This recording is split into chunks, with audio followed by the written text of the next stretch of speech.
Welcome, everyone, to the best sports gambling show on the planet. This is WagerTalk Today. I'm your host, Andy Lang. We have a jam-packed show. Gianni's going to come on first, tell us where all the sharp money's going. Adam Trigger is going to join us. We're going to talk some baseball. We got Padres versus Yankees, Giants versus Cubs. Skee Profit, one of my favorite NBA guys ever, is going to come on and talk Pacers and the Cavs, Timberwolves versus the Warriors, and then Carmine's going to come on at the end. And we're going to talk a little NHL and some soccer. We got the Hurricanes game going. First off, big thank you to everybody yesterday. The numbers were insane. The likes were great. You guys crushed it. In fact, just hit the like button. Let's see if we can top yesterday's numbers. I was hoping for 100. You guys got us over 300. So thank you so much. And the goal still remains the same on this show. The goal of this show is to make our bankrolls a little bit bigger today than they were yesterday. And I'm going to repeat, we did a great job with transparency yesterday. We're going to keep talking about it on the show. We're going to tell you when we're running hot and when we're running cold. So are the guests today. Adam Trigger's always going to be money. When we're talking about this, Carmine's got some great, interesting tips and things to talk about, some of his streaks. And, I have my own personal goals for this business, but I know you guys do too. And we can achieve our goals together. And that's the goal of the show. We want everyone to succeed. I want to be part of you guys' journey. Let's do this every single day. And it is $5 Tuesday up at WagerTalk. All handicappers have a $5 play up. We'll talk about all these $5 plays. Mine is in the NBA after cashing last night. So I'm excited to talk about that. But let's get the day started by seeing where the syndicates and sharps are putting their money. So let's bring in Gianni. Gianni, hope you had a great Monday, and let's get this Tuesday started off right. Where do you see the money coming in this morning? Well, in the NBA, we're seeing two-way action, even from the sharps. The early move, as soon as Cleveland opened up, they laid the 8.5, they laid the 9, they laid the 9.5. It was 10 pretty much across the board, and that's when you started seeing the Indiana money come in. No surprise, Indiana's owned the series. I mean, they beat them, I think, twice during the year as 8-point dogs, 9-point dogs. And it seems that's where the public's going as well. They're taking the points with Indiana, and that's why this line has dropped. So from a sharp bettor's perspective, like I said, seeing a difference of opinion at plus 10 compared to minus 8.5. Rarely are you ever going to see that in playoffs unless there's like an injury and one group got out ahead of the other. Then the books adjusted a little too significantly, so someone comes back and takes the second or third number after the adjustment. So it's rare to see this. But that's exactly what's happening. But like I said, most of the recreational bettors are also on Indiana, and that's what's pushing more pressure on the books to drop this line some more based on what happened during the regular season. Now, Golden State, Minnesota, nothing to report on the side from the sharp bettors. They did steam the total. They went over 207.5, over 208.5. And then this morning, they went over 209, 209.5 as well. So they really like the over in that Warriors T-Wolves game. Nothing from the sharps on the side, but this is the most one-sided bet of the two, and that's on Minnesota. After Minnesota advances, they're that sexy team right now that everybody's betting, and it's showing in this game one tonight. A ton of Wolves money on the money line, minus the points, teased. So the night for the books as far as the NBA playoffs will come down to that T-Wolves outcome. And real quickly, in the NHL, Carolina, rarely is the road team going to get this much love from the Sharps, especially since the season series. It's not like they dominated, but that's exactly what you're seeing here. And if you look at the road record, the splits for Carolina, I mean, they've been a team that you more want to back at home, but that wasn't the case. They laid the 120. They laid the 125. This morning, they laid the 130. They also went over 5.5, but backed off once the adjustment was made. That's why you're seeing pretty much sixes across the board. But it's like I said, the Carolina side that's given the books a ton of risk from the sharp bettors, but more than enough recreational early look on Washington that I think by the time this game starts, they're either going to need the sharp side or have decent balance, because it's early out here. It's 9 a.m. on the West Coast, but I can already tell you that Washington side is the most one-sided bet in NHL tonight. It's all on Washington. Washington plus on the money line. Washington parlayed parlayed with Indiana. I'm even seeing a money line parlay of Indiana on the money line with Washington on the money line. Both those teams to win on the money line. Seeing a lot of those parlays. So bettors are looking for the score quickly in the late game. No surprise. Vegas getting the money.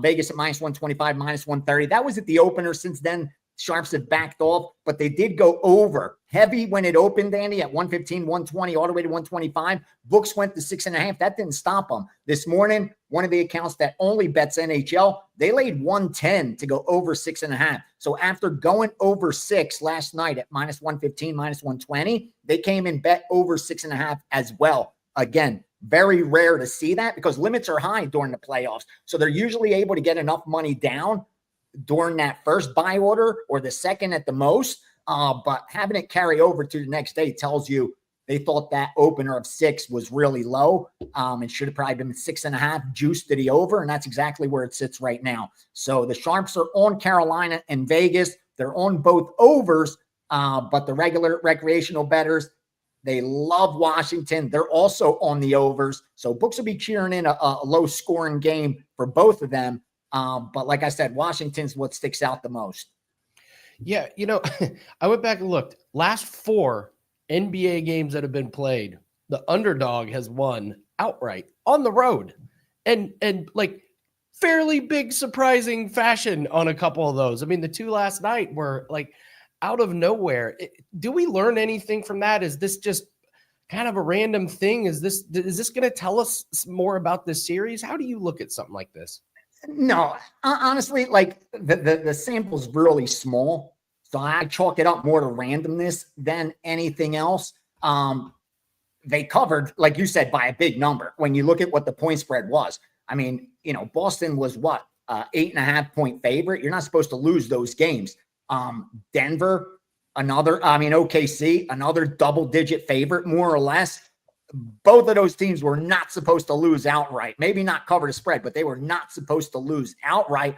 But it kind of shows you also that as the playoffs continue, like the better teams are remaining. Once you get out of that first round, it kind of becomes more live than early on. Like the cream does rise to the top more times than not when you have 7-game series, but a lot of the junk is gone, eliminated after that first round. So, I mean, any of these teams end up being beatable, at least on any given night. But it's the series that you got to pay attention to. And I'm going to look real quickly and see what the adjusted series price is on these. You still got to lay 350 to take Celtics down 1 game. They're still minus 350 for the series. You look at the Thunder, still minus 350 for the series. So it tells you, even though that they lost game 1 at home, in a 7-game series, there's usually enough time for the cream and the rise to the top. Unlike, NFL, college football, where it's a 1-game Super Bowl, 1-game playoff, in 60 minutes, anything can happen, especially when you throw in referees, when you throw in injuries, when you throw in, bad calls, bad play calling. Anything can happen in 60 minutes. But usually over 5-7 games, there's enough time for the cream to rise. And I think that's why you're looking at not a huge adjustment on the series. Now, if they come in and the Knicks win game 2 or the Nuggets win game 2, then you're talking a whole different story then. But down 1-0, no one's really panicking. And I chalk it up more the randomness than anything else. I want to see what those teams that are, up 1-0, like Indiana. Here's what's going on. A team up 1-0 in this round of the playoffs, they've actually won the series 75% of the time. But when they're the road team, when the road team wins game 1, like both of those do, they're only 31-32 in the series in this round. And over all of the playoff rounds, the first all the way to the finals, they're only 90-83. So 52%, even if they steal game 1 in all the playoffs, it's still a coin flip. And in this round, it's even a little bit slightly below a coin flip. So winning game 1 doesn't do all that much, but it's game 2 that they're going to be a big, big dog, because 8 out of 10 times they lose that game 2. We have a sample size in this round alone, Andy. It's happened 63 times, 63 times in this exact round has the road team won game 1. They're 14-49 in game 2 straight up. Only 22% of the time have they been able to go up 2-0 in the series. So more times than not, the home team evens it out 1-1 and then goes on to win the series. At least that's what this money line's telling you at minus 350 in the adjusted series prices. Yeah, listen, I'm from Indianapolis. I follow the Pacers a lot. They're not going to shoot that good the rest of the series. I'll just tell you that. Sustainable. It's not sustainable. Just like, and then Boston missed. They brought it up in the chat already. 45 missed threes from Boston. Those numbers are just. You can't overcome that. I feel like they're anomalies. Oh, the other thing that I was going to kind of bring up. I think I see it more and more in the NBA. What's home court advantage anymore? Just the crowd isn't that intimidating. So what? It gets a little loud. These guys aren't intimidated by, oh no, we got to go play in Oklahoma City. Like, oh no, like it just feels like there really isn't that much of a home court advantage. Is this still baked into the lines, or do they still take this? I'm so glad you brought that up. The spread becomes the great equalizer. So even though teams win more and tend to play better at home, the markets become very efficient for that home court. And here's a perfect example. Cleveland playing tonight, okay? Cleveland's one of the best home teams in all of the NBA if they're not number one in the East. In fact, that's why I have a future on them, because I said if this team gets home court advantage and they play tough at home, I'll take them against Boston at 9-1, 10-1, which is what the price was when I sent it to my subscribers. With that said, even though they're 34-7 at home, okay? So they're 85% straight up at home. They're only 23-20-1 against the spread. So they're at break even when you add the VIG in. You made no money. A team that's won 34 of 41 games at home, they're still 500 with the VIG ATS. So they've done a very good job of factoring that into the price to where it doesn't matter all that much. You're usually paying a premium, especially for those teams that are dominant, that are 34-7 at home. They're not going to give you them at any kind of discount. And I think that's why, like you touched on, that home court advantage isn't worth what we assume it to be worth. And the ATS numbers for those teams, reflect that more than anything else. And it's like that for all of them. I mean, look at Minnesota. They're 25-16 at home. So they've won 9 more games at home. And still, you lost money betting them at home. They're 19-23-1. With the VIG, you're down 6-7 positions betting this team at home. So it shows you that just because they're playing at home, just because they're going to win more games than not, if you're not money line betting them, it's not doing you any good. Because against the spread, they've done a really good job of pricing that into and baking it into the cake, like they say. Yeah. It's $5 Tuesday. Gianni, I want to hear about your $5 play, but there's 2 things I had to bring up to you. Did you see Benoit St. Denis' replacement fighter? Yeah, dude, it's the first time I think in the history that I've tracked UFC, because I send them all the notes every week, what the favorites are doing for the year, the over-unders, all that, and they use that throughout the telecast. And to make a long story short, I said it's the first time I look back, I can't find a fight where the opening dime on the total was a half. That's what I was going to bring up. A half a round. Like he's not expected to survive 2 minutes and 30 seconds. Now, listen, I wouldn't survive 2 minutes and 30 seconds either, but I'm not a professional fighter. You should be able to survive 2 minutes and 30 seconds, bro. Like it's the wildest. It's for those that don't follow UFC. There was a huge fight. I mean, Benoit St. Denis versus Alvarez was just going to be. The MMA world was excited for that. To see that. Could he get under that long reach of Alvarez, and can he implement that grappling that was his advantage, the takedowns, but he wasn't going to use that anyway. He's going to get himself in a brawl like he always does. And ended up getting knocked out by Alvarez. Yeah. So Alvarez sadly dropped out. So they found this unknown guy who's just going to get waxed. And Bet Online, good friend Dave Mason puts up the over under at half a round. I've never seen it. I've never seen it before.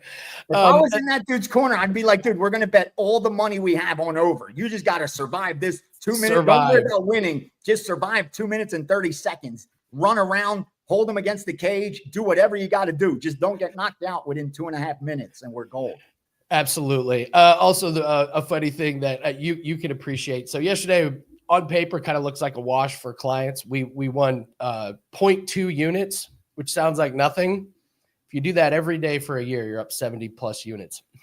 That's why we That's all it always takes. celebrate profit. We That's all it always takes. celebrate profit, man. All right, Johnny, it's $5 Tuesday. Thank you so much for the information on Sharp. What's your $5 play? Thanks, Tell man. us all about it. Right now, I have it narrowed down between a baseball and a playoff game. Both of them are going to be 4%. I don't know what to give, what I feel a little bit stronger at. So I said, let me do this first, and then I'm going to put it out. So it'll be out within the next 2 minutes. It's either going to be a baseball or NHL playoff game that I zeroed in on. So yeah, excited for that. And tonight is the blackjack course. If you signed up, don't forget, because I got a lot of guys that jumped on over the weekend, or you jumped on yesterday or today. Make sure you reach out and you get the first 5 courses. They'll send you the first 5 courses so you could catch up.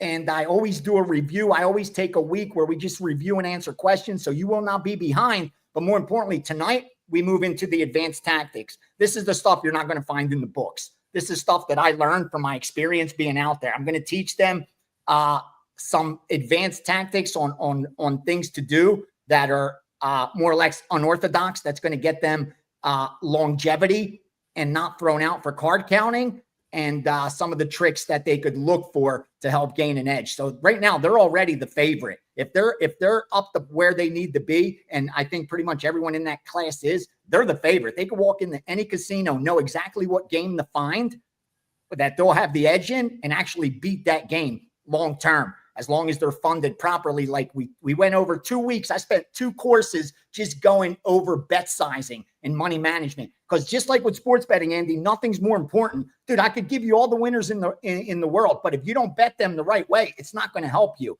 And it's the same with blackjack. I could teach you to be as inefficient of a card counter as I am, and it's not going to help you if you're underfunded or bet size incorrectly based on your edge. And fortunately with blackjack, like I taught the guys, you'll know before every hand is dealt exactly who's favored in that hand and how big of a favorite either you are or the house.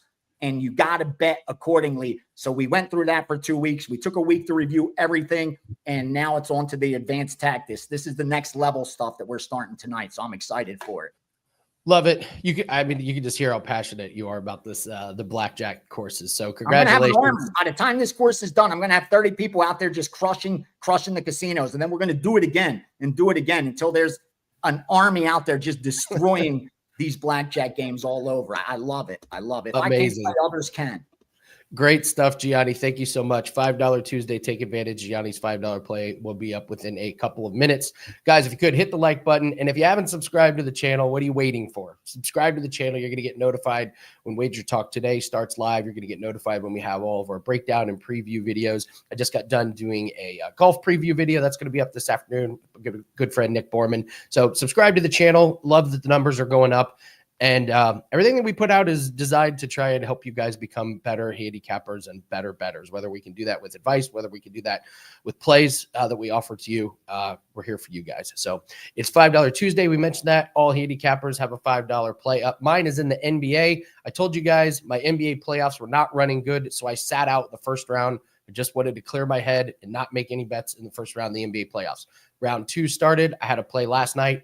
Easy cash on Russell Westbrook over his points. I feel great about round 2. We had a great regular season, terrible round 1, round 2 in the playoffs. I'm loving the spots, and $5 play is up in the NBA. I would highly advise everyone to grab that one. So like I said, I'm not going to put up a play in the NBA if I'm running really bad. I put it up for clients only, didn't even put it up for sale, but this one tonight, recommend that one. All right, let's bring in Adam Trigger. We're going to talk some baseball. Adam's got a 4% best bet that is up for $5. But Adam, we're going to talk Padres and the Yankees, and we're going to talk the Giants and the Cubs. I wanted to ask you something, Adam. Yesterday we got talking about unit size and everything, and I got to give you credit. You were the first person that really said to me about flat betting, and I made the change about a year ago. And I flat bet all my plays, and it has been a game changer. I don't want to say life-changing, but it certainly transformed the way I do my bankroll. You've been a big fan of flat betting, correct? Yeah, no, I'm glad to hear that. I guess my whole theory is to not bet everything the same. You have to be so specific in quantifying your edge, right? Because theoretically, if you're not flat betting, your 3% should hit at a certain rate. Your 4% should hit at a certain rate. Your 5% should hit at a certain rate, and it should go up. So like I would, and I don't have numbers to support this, but I bet if you took all the handicappers on the website that not everyone is hitting 3% at X rate, 4% at like a slightly higher rate, 5% at a slightly higher rate. I think so. The way I've always kind of done it is it's either a bet or it's not. 5% for me, I've always said it's not that it's so much stronger than 4%. It's probably a spot where I'm starting to run a little bit good because I know let's just be honest, like 5% is really like a marketing tool in a lot of cases. And you know that it's like more people are going to follow it. So I prefer to put those out when I'm running better and not when I'm running poorly. And really I've used the 3% sort of designation personally, just when I'm in a scenario where I've got a little bit more volume. So that's kind of the one time, Andy, where I'll knock stuff down to that 3% designation personally. If I know I'm going to have more volume and in the minor league baseball, because I know it's harder for people to get down on that. So I keep it smaller for that reason. It's not that I'm less confident than I would be in a 4% MLB play. It's that I know people are going to have a harder time playing bigger amounts. So I've got to keep it a little bit smaller. But yeah, I'm a big proponent of the flat betting. Well, I appreciate that. For me, flat betting works because I don't like the huge roller coaster ride. That's my personality. At the end of the week, if I have a winning record, I'm going to be up. And that's kind of the way I prefer it. So you were the first one that really, really brought it up to me and got me thinking about it. So I appreciate that. Let's talk about some specific games. Padres, Yankees, Giants, Cubs. We'll start with Padres in the Yankees. King for the Padres been really, really good. Schmidt for the Yankees. Bad first two starts, but solid outing last game. How do you see this game? Yeah, so I did a video yesterday just talking about this matchup for yesterday's game. And I'll say what I said yesterday. Again, the Padres are such an intriguing handicap because the books had to discount this team about a week and a half into the season because of injuries. So Jake Cronenworth goes down. Jackson Merrill goes down. Those two players are, I mean, especially Merrill is just an elite player at this point. You had to sort of discount this team. Then they have all the pitching injuries that they came into the season with. Yu Darvish, Joe Musgrove, Matt Waldron went down early into the season. And this team has done nothing but win baseball games. They're now 23-11. I believe it's the highest win percentage behind the Dodgers. We all know the Dodgers are the elite team in Major League Baseball this year. And so, but Andy, they still hold it against the Padres for being banged up. And yet we're a month in to this team being like the team that's on the field. That's what I talked about yesterday. I couldn't believe the Padres were as big of an underdog as they were in that game. And of course, what did they do? They found a way once again to win the game. You would have cashed at a nice plus money yesterday. Now, today's price isn't as appealing. You're looking at like minus 105 both ways. At least it was earlier when I checked. But still, like the trade-off here today is you're getting the far better starting pitcher. Michael King, he was part of the Juan Soto trade. So, he was a former Yankee, came over when they traded for Soto. He's kind of emerged as like a legitimate starter in Major League Baseball at this point. I don't know if I'm ready to call him an ace, but he's got very good numbers. 1.01 whip, a 191 batting average against, was very good in the playoffs last year for the Padres. He is such a better option than Clark Schmidt right now. As you mentioned, he had one good start, but this is a guy that got his season started late with an injury, really collectively hasn't looked great. 5.57 ERA, 1.43 whip. They actually pushed his start back. So over the weekend, he kind of had some soreness in his left side. He wanted to pitch. Yankees were like, "Now let's pump the brakes and push you off a couple of days."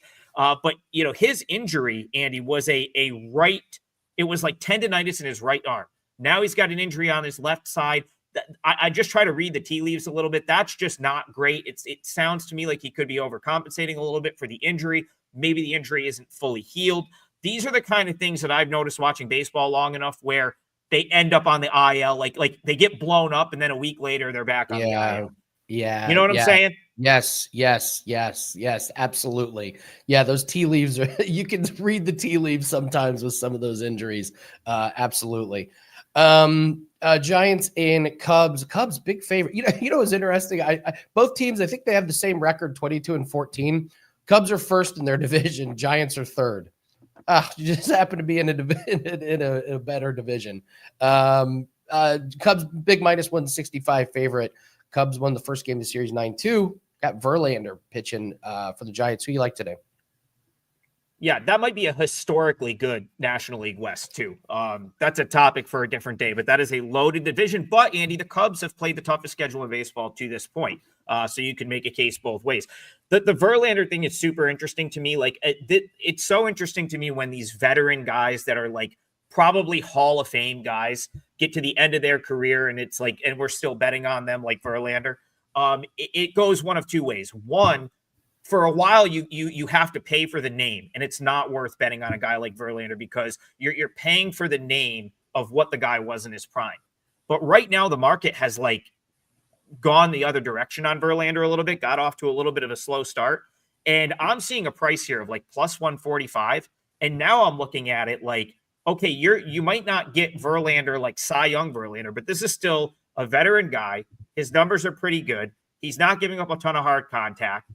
Still, the strikeouts are okay. He started to pitch better. And this is the kind of guy that I'd want to have at Wrigley Field against the Cubs lineup that's been like pretty much hitting everyone. Give me the veteran guy that kind of knows how to pitch in and out of these situations at this price, right? Which is clearly inflated at this point. This, even from where this opened this morning, the Cubs are now like a minus 160 favorite with Colin Rea on the mound, who, you know, he's got an ERA of 1.46, a whip of 1.05. But I can just about guarantee there's going to be regression there. There's no way that he is keeping those numbers what they are over the course of the season. And then you want to look at the potential big advantage here for the Giants. They have a pretty considerable bullpen edge. Like, I love this Cubs team. I want to preface that by saying I'm very high on the Cubs, but if I was to point out a weakness, it's their bullpen, without a doubt. And the Giants right now, number 2 in the league in bullpen ERA. Do I think they're the second best bullpen? No. But do their peripherals rate out like top 10? Yes, like they're probably a top 10 bullpen, and that is a considerably sort of better rating than where I have the Cubs from a bullpen standpoint. So what you have to ask yourself, are the Cubs going to come out and just rock Verlander? I don't, as hot and as good as the Cubs have been offensively, I don't think they are. I think Verlander's done well enough where he can navigate 5 or 6 innings. Could the Giants turn around and lay into Rea? Maybe, because he's probably got it coming for him at some point. At this price point, plus 145, you can only look at the Giants. I love it. 10 seconds real quick. Andrew has a question for you. Do you like what you see from the Tigers? Are they a legit World Series contender? What do you think? Do I like what I see from the Tigers? Yes. It's hard not to like what you've seen thus far. Do I think they're a legitimate World Series contender at this point? Not really. I think I need to see more. My concern with the Tigers is still that lineup. Over the course of 162 games, I still see a lot of like 4A bats, Andy, right? Like guys that, could really could have been playing down at Toledo, this year, and they've come up and had a little bit of success. Can that group sustain the offensive success all season? I'm not sure. Do they have the pitching and defense to be really, really good? Absolutely. Their division is not very good. They'll probably win it. So, I mean, the Tigers certainly look to be a playoff team right now based on, like, someone's got to win that division out there in the AL Central. But I don't know that I'm a full-on believer on the Tigers at this point. I think I'd wait. I don't want a piece of them to make the World Series just yet. It's $5 Tuesday. I know you have an MLB play up, and you said you wanted to bring up KBO and AAA as well, because you wanted to say, hey, this is what I'm running good in.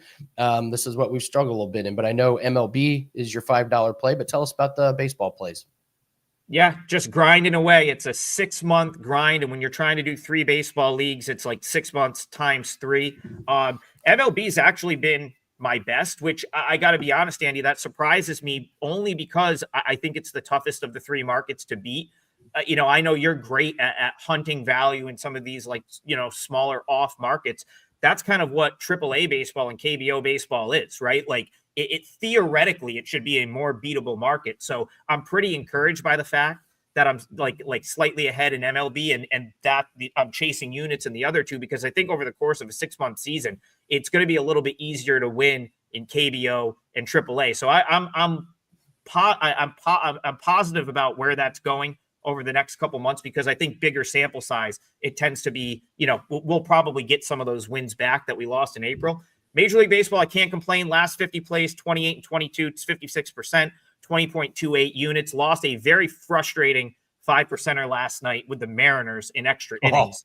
That was a tough one. That was a tough one. But other than that, MLB's been solid. The 5%ers have been hitting, I think, like 4 in one of my last 5 there. So can't complain. And I'm going to try to get it back tonight. I've got a 4%er. It's part of $5 Tuesday. And I'm pretty confident we're back in the win column today. Oh, thank you so much. Listen, Adam, when you talk KBO and AAA, it falls in the category of I'm not worried. It's like some of the sports that we, like you said, the softer markets, we're down a little bit. I'm not worried. We're going to be up at the end. So you're going to get back on KBO and AAA. Take advantage of Adam's 4% MLB play. He's running really good, 28 and 22, 56% in his last 50 plays. Those are perfect numbers. 56% in MLB, perfect numbers to be at. So thank you so much, Adam. Good luck on your plays, brother. Let's bring in my good friend, Skee Profit. Skee was part of the over-under extravaganza that we did before the season. Had an absolute blast with that. We're going to talk Pacers and Cavs, Timberwolves and Warriors. Skee, we got to do this more often, man. I miss doing videos with you, man. How are you? It's been a while. I'm doing well. I can't complain. Yeah, it's always good to come on here and talk to you. It's been a while since we've done these videos, but appreciate you having me on. Hopefully we could find some money out there. And those over-unders that we talked about, I think I won 5 out of 6 that I placed, or maybe 5 out of 7, something like that. So beautiful. We did some good work in that time, I know. Yeah. I was profitable in the over-unders as well for the season. So just barely. Like I think we went 2-2, but we hit a bigger one that got us over the edge. Let's talk Pacers and Cavs here. Pacers pull the upset. Now you got Cavs dealing with injuries. What do you make of this game 2 here for Pacers and Cavs? Well, we all know spot-wise, it's a must-win, huge spot for the Cavaliers. You can't afford to go on the road down 0-2 after losing that first game there. But just because you have to win, or a desperation spot, doesn't mean you will win. Now, I'm just not sure I trust this Cavaliers team. A lot of people, have been very high on them throughout the year. I thought they were a really good regular season team, but I've seen them crumble in the playoffs a lot, and I expected it to happen here. I was on the Pacers in game 1.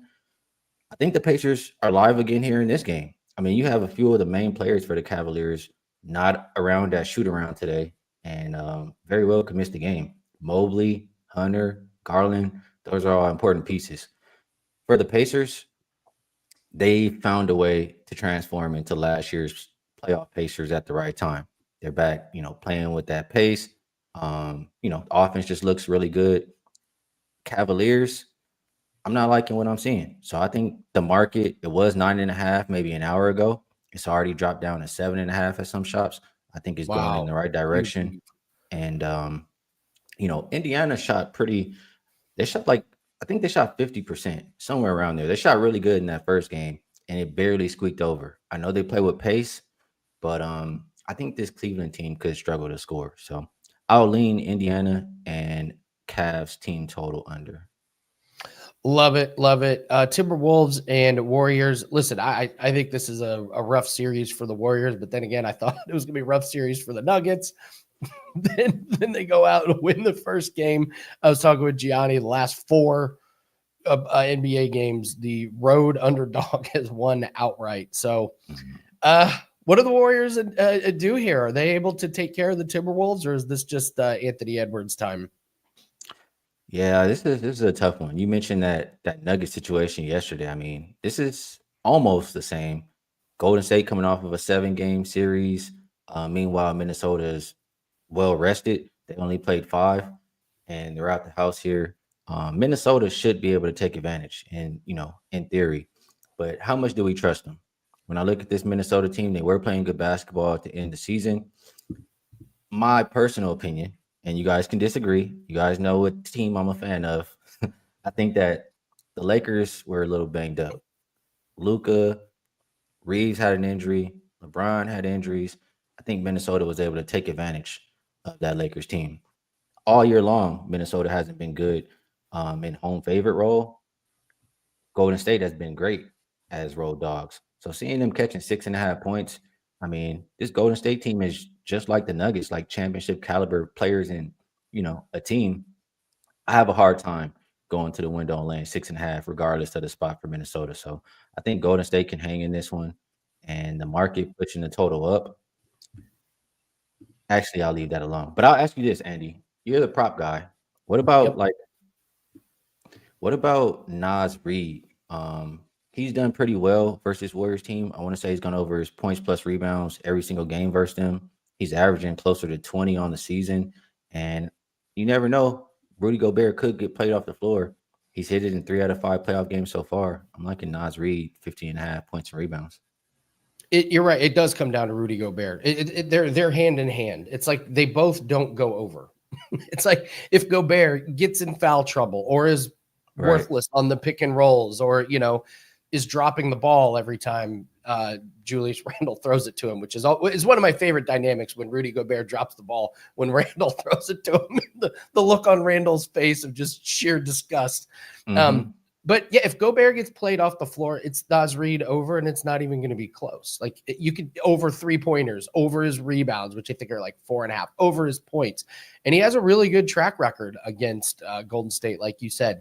I like it. The other nice thing is on the domestic Skee, you can live bet these props. And those are really, really powerful. If you see Gobert struggling and like Nas Reed has only played a few minutes or hasn't even come into the game yet, that's an absolute fire away on the live. I'm with you. I love Nas Reed. I can't believe he's kind of become the player that he's become. I mean, this guy's a legit weapon for the Timberwolves. So I like him in this series. I like him tonight. I think you're spot on with that one. One more thing, Andy, if you don't mind. Yeah. I know I'm not as long-winded as Adam, so I might have a couple more minutes. Shots fired. But what about also? I was considering either. I mean, you said you love Nas Reed, so that makes me feel more confident. But what about DiVincenzo? He used to play for this Warriors team. Like, there's those revenge games when he comes back and plays against them. He's played really well. He's been getting the volume, like 13 shots, 12 shots. He just hasn't been making them. I think he'll get volume tonight. And I believe his points were 9.5. Any thoughts on that? Yeah. For me, I want to see it first. He's definitely in a little bit of a slump. I just want to see I just want to see it once for him to break out of it. So I think they've used the phrase on this show before, trying to catch a falling knife. I like to ride the positive trends. I don't like to try and catch a guy when he's coming out of a slump. So Makes personally, sense. My betting style, I just want to see it one game. Now, if he has that big game and you see that confidence come back, yeah, he's a play on for the rest of the series. Volbex has a question here for you, Skee. Skee, can you explain why the 6'9", 220-pound Jason Tatum is taking 15 3-pointers? Well, man, I've had a lot to say about Jason Tatum over the past few years, and that's been my knock on him. Like, I've called him soft because of that reason. His go-to move, regardless of situation, he's going to do the step back to the left 3. Like, regardless if he has a size advantage, the situation of the game. And I take that as being soft. In the beginning of this year, he was playing a little bit different. He was going to the hole. I would really love to see him get back to that. So, no, I have no clue why he continues to take those 3 after 3. And the Celtics, I mean, they made a record, right? 45 missed threes. 45 missed threes. It's like 130-something points at some point, you got to realize it's not going in. Just take it to the hole. Yeah, and they that's been their MO this season. It's not really that big of a surprise, but against the Knicks, come on, you got Towns who fouls everybody if you get near him inside. He was even in foul trouble last night, and they couldn't take advantage of it. Like, I mean, Brunson's not a great defender. I thought they really, really messed up by not going inside. I'm sure that they're going to look at the tape and be like, let's shooting threes is fine, but we got to get inside just a little bit more there, guys. So, Skee, it's $5 Tuesday. What do you have up for everyone at WagerTalk? So I have not put my play up, and the reason I have not done it is because it very likely could be a game that I love tomorrow. Like, that's what I'm really looking at in the NBA. I'm choosing between that or tennis. I did go 2-1-1 in overnight tennis. They have nice. Qualifiers are over. So I'm debating between putting up tennis and NBA for tomorrow. So check back on my page. I will have a $5 play up in an hour or so. I love it. Always welcome to have another tennis handicapper there. That's one of our better sports. So we got majors coming up. So you're going to be on here. We're going to talk a little tennis, man. I'm glad to see that Sound you're good. handicapping tennis. Yeah. Keep an eye open for Skee's $5 play. Thank you so much for joining. We're going to get to Carmine in just a second. We had a question in the chat. And by the way, guys, take advantage of us being here and answering questions. You have like people like myself and Gianni at Crack Burger was on yesterday. We live this life. Like, we get up and we bet.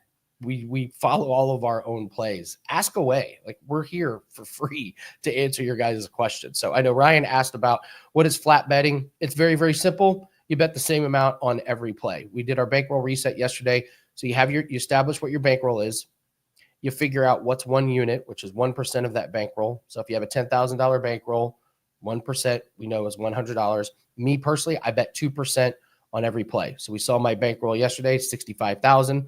I bet 2%, it's 1,300 per play. That's all what that flat betting is. So we don't follow the percentages on the plays. We just flat bet. It's personal preference. It's completely up to you guys how you want to do it. A couple free plays before we bring on Carmine. Skee brought up tennis. Take a look at Jordan Thompson over Impechi Pericu. Both really good servers. Thompson, much better movement. They play on clay, pretty slow. The points are going to be longer. Impechi's going to be just a little bit bigger and a little bit slower. So we like Jordan Thompson. It's a little bit juicy. Doesn't matter. Take it. And then golf, take a look at Russell Henley, top 20 at -105. This course screams Russell Henley. It's not very long. It's short. The greens are small but receptive. Russell Henley's not that long off the tee. It doesn't matter here. He's going to flourish. This is a no-cut event. It's a short field. There's only like 72 golfers.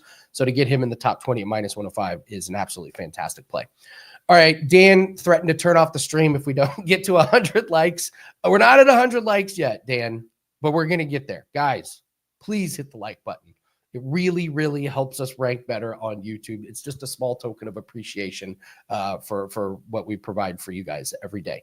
All right, let's bring on Carmine Bianco. We got to get our soccer fix. We got to get our NHL fix in. Carmine, it's great to talk to you. Great to hear from you. Hockey, was that? I've got a bone to pick with you first. Oh, this will be good. Bring it. Yeah, well, I was checking up my tennis stats while you guys were talking, and since I started at WagerTalk back in 2016-17, I'm like number 2 overall. I got like 132 units. I'm like, who could be number 1? Well, it's got to be Andy Lang. So I am challenging you in August in Vegas during football contest season. Sign up to it's 40 Celsius, which is like 104 Fahrenheit. 1 set. First one who doesn't keel over. Yes, let's do it. Let's see if we can ask Art to set up a court in the sports book and people can bet on it live. Let's do that as a gimmick. Yeah, Carmine, listen, we could all win at tennis. It's been one of the biggest source of building bankrolls for us over the last couple of years. So tennis is a very, very profitable sport. Toronto, they won the game. Did they lose the battle with Stollards last night? That did not look good for him. I would be surprised. Just quick reactions on that one before we break down the Hurricanes and Capitals. I thought it was a fascinating game. Yeah, I'm not a Leafs fan, but I went into the Lions Den, a big sports bar with all Leaf fans, and I think I confused them because Leafs scored, I cheered. Florida scored, I cheered, and they couldn't understand who I was cheering for. I was cheering for the total. The over. Come on, guys. I released the total to my clients, 25-5 NHL run. It's been great. 35-12 the last 30 days in NHL, up 57 units, but I think I confused them. They're all looking for a side. They're all cheering for the Leafs. I was cheering for what I thought was the best bet in the game, which was the total. So as far as Stollards goes, Sam Bennett says he texted them because they were friends. Stollards replied to him because he was in the hospital. He goes, yeah, I didn't even know I hit him with my elbow. Andy, you hit somebody with your elbow. You know you hit somebody with their elbow. Wow. It's a head injury. Those are never good. So I don't know if Stollards will be cleared to play on Wednesday. Could be Joseph Wall, who came in relief, and that was his first game since April 17th. So we'll see as far as that goes. There'll probably be more news later today and on game day. Let's talk Hurricanes and Capitals before we get to the Barcelona Inter Milan game. Hurricanes and Capitals. We heard Johnny saying Capitals really, really popular bet. How do you see game 1 going? Yeah, I think they are a popular bet. I'm taking the same approach with this one, and this is up on the WagerTalk site in the free play section, and it's also a client play at 3%. So you're getting one of those from me here. I'm taking the same approach I took with the Florida and Toronto game, and looking at some analytic numbers and looking at the fact that these teams have not played for a while. Both clinched their series in 5 games. They've had 5 and 6 days off, respectively. So I always think the first games of a series is not so much a feeling out process, but one in which we see some goals. In the first round, 6 of the 8 games went over the total in the first game in game 1, and the other 2 games had 5 goals in each of them. You look at these 2 teams, Andy, and the home team won all 4 games during the regular season between these 2. But these were the XG numbers in those games in all situations: 7.13, 5.95, 6.14, 8.13. They generated a lot of scoring in those games. And then in the playoffs, Carolina has generated 22.51 XG across their 5 games, which is an average of over 4, of course. They've scored 19 goals. Washington's pretty much matched their XG, which is expected goals for those of you guys who aren't familiar with that term. 18.75 XG created, 18 goals scored against the Montreal Canadiens. This is one in which I like the over in this one, but it is not going to frame the way I think the series will go, much like the Toronto one. I figured it would be a high-scoring game, but I'm going to draw a line through that game because I think Florida will eventually win that series. Putting too much stock in game 1 of any series, in a 7-game series especially, can be a money burner. So watch the first couple of games, get a feel for the series, and then bet accordingly after that. But I do like the over 5.5 minus 125 here. Sean says that he's going to be at our tennis match, and for every unforced error, he's going to take a water bottle away. So he's going to be taking in a lot of water. Yeah, so, just a lot of high lobs, really nice and easy rallies. I will say I did play for the tennis team in high school and university. Oh, did you really? Yes, I did. And then I gained 40 pounds, and it was all done after that. Yeah, kind of hard to move side to side at our age and weight, for sure. Yes. So, you have a $5 play up in the NHL, but I want to talk soccer with you a little bit. We've been talking about transparency, and you were saying, hey, I've had my ups and downs with soccer, had ups and downs with NHL. So before we talk about soccer, talk about kind of what this year's been like for you. Yeah, it's I was brought on originally at WagerTalk back in I think 2016, 2015, 2016 to give them a soccer capper. Been doing it pretty much all my betting life, and had some great years. And during those years, you're going to have a couple down months, along the way. You just hope that 1 or 2 or months don't turn into 3, 4, or 5, or then you have to dial it back. After the first 90 days of this month, the first 3 months of 2025, plus units in soccer and everything's going well, and you're just cruising down that highway, and then all of a sudden a Mack truck hits you from the left or right. And April was a losing month in soccer, but we're going to turn it around. We're into May now. The last 3 weeks of the European season, and then after that we have the FIFA Club World Cup, not the World Cup that takes place in the US next year, but the Club World Cup with a lot of the top teams throughout the world, teams like Man City, teams like let's say Juventus.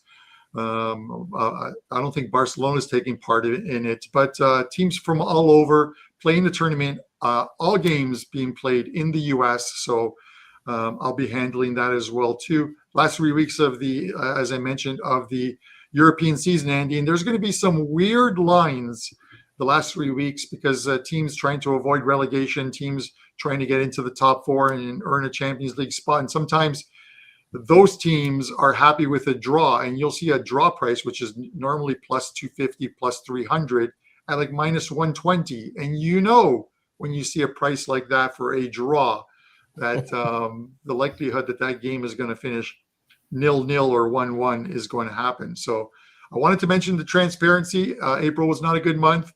The first three were, after 90 days, we're up, and we'll just carry it on into the winning into May, June, and July before we start the new European seasons.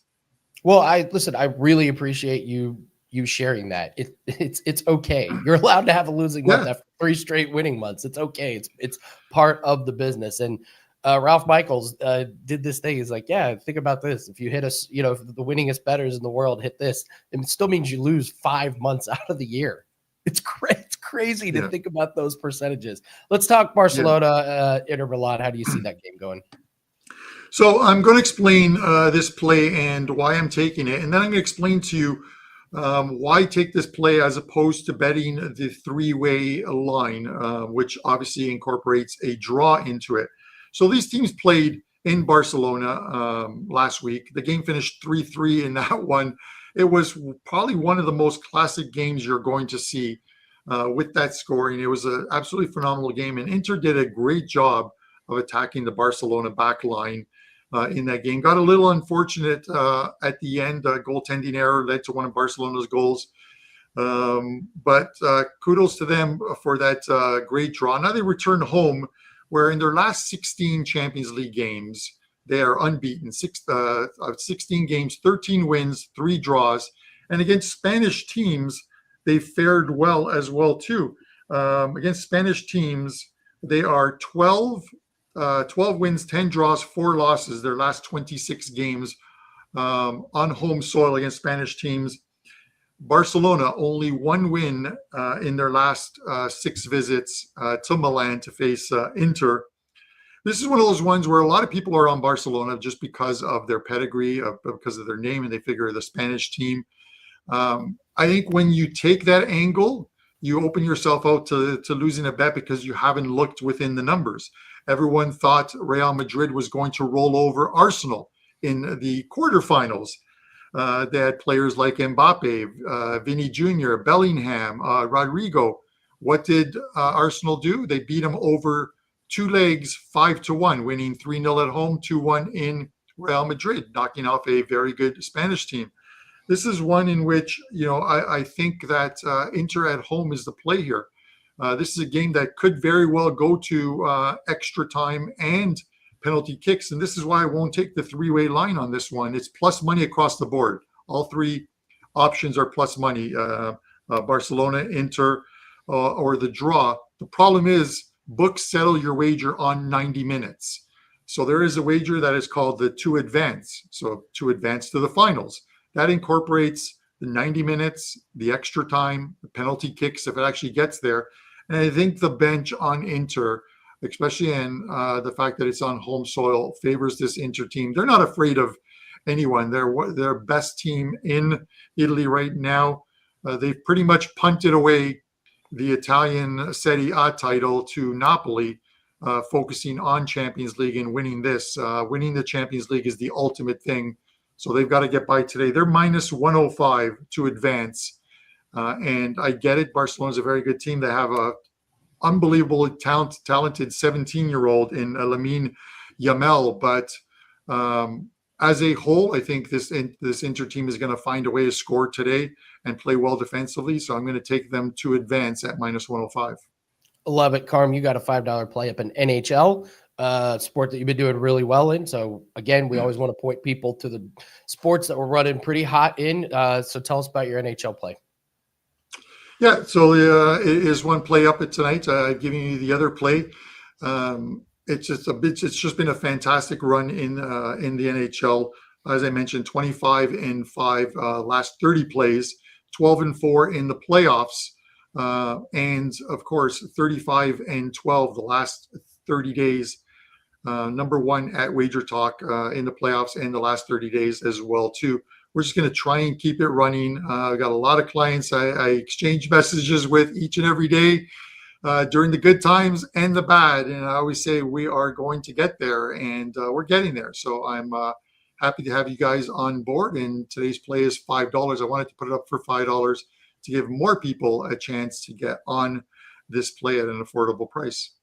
Love it. Thanks so much, Carm. Good luck on your play tonight. Let's bring in Dan real quick before we get out of here, guys. We got to have some fun here. So yeah, Andy. The comment Andy, section, the comment section was great. not very kind to our man Trigg today. I will say. All right, let's pull up the comment first. So first things first, Justin P, who's been crushing it in the comments, by the way, absolutely crushing it. He was saying that Trigg might be the main character here in the Never-Ending Story 2, which I didn't know a sequel was coming up. I did hear about the movie that Trigg is starring in, though, and it is actually called The Never-Ending Breakdown. So here, we can pull this up here for you. I got a sneak peek because I have some friends. I live in LA, so I know some folks in production. Not a lot of people know about this, but Never-Ending Breakdown, starring Adam Trigger, riding on Falcor there. It's coming soon, Andy. It's coming to a theater near you. They're working on it right now here in Redondo Beach. They're filming it at the pier. So yeah, Never-Ending Breakdown.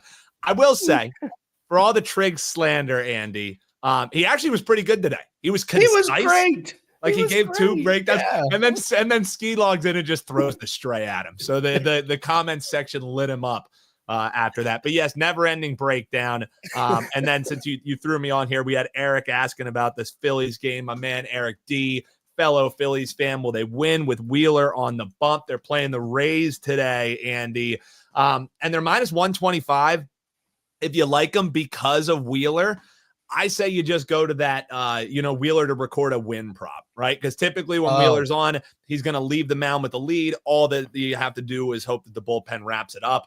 For the Rays, even though they've actually been pretty solid, coming off beating up the Yankees, last 2 series against the Royals and the Yankees, they dropped game 1. So this is game 1 of a new series. So a little bit here of a recent trend that I was just able to pull up there for you. But if you like the Phillies, I wouldn't lay the minus 125. I've actually seen that got sent to me from one of my guys who knows MLB well, that he's laying it with the Phillies. You know I love plus money, Andy. So give me that plus 110 Wheeler to record the win. So there you go, and you can be parted with this. Yeah, there you go. A little never-ending break. It's so great, so well done. Hey, by the way, Andy, you're doing a great job, brother. This is fun. Hit the like button for my man Andy. He's crushing it. We didn't even know that we were coordinating our outfits, but hit the like button for these men. And Ryan Turk, yes, we got some lacrosse plays that we'll give tomorrow. The conference championships have wrapped up. NCAA playoffs are coming up here, Andy. So we got some play-in games. I think I have a nice play coming up. We might do it for a free play tomorrow in that Siena U Albany game. Love it. Yeah, thanks, lacrosse Andy. Yeah, no problem. Lacrosse is available for all of our all access clients. If you don't know, I'm part of an international handicapping team. There's 5 of us now. We're up, I think 80 units for this year. We were up 127 units last year, 90 units the year before. We do this every single day, guys. I live this business. It's a real source of income. So I'm here to answer all your questions about your disposal. If you haven't joined the Discord, it's called the Winning in the Shadows Discord. Tons of free tools, spreadsheets, everything that you need. If you're really, really interested in taking it serious, drop me a line. In fact, I'm meeting with somebody on Thursday. Thursday night, this person came to me and said, I'm not doing great in sports betting. Help me. No problem. We're going to get them on the winning track. So let's keep building our bankrolls together, guys. It's a tough business, but it's a lot of fun. There's a lot of profits to be made. We're going to be here for you every single day on WagerTalk Today. Again, like button, and it's $5 Tuesday play. Mine is in the NBA after an easy cash last night. Rough round 1 in the playoffs, but I'm loving the way that round 2 is shaping up. So take advantage of that. Like, subscribe, appreciate all of you, and great work in the chat today. Let's do it again tomorrow. Good luck on your plays. We'll see everyone later.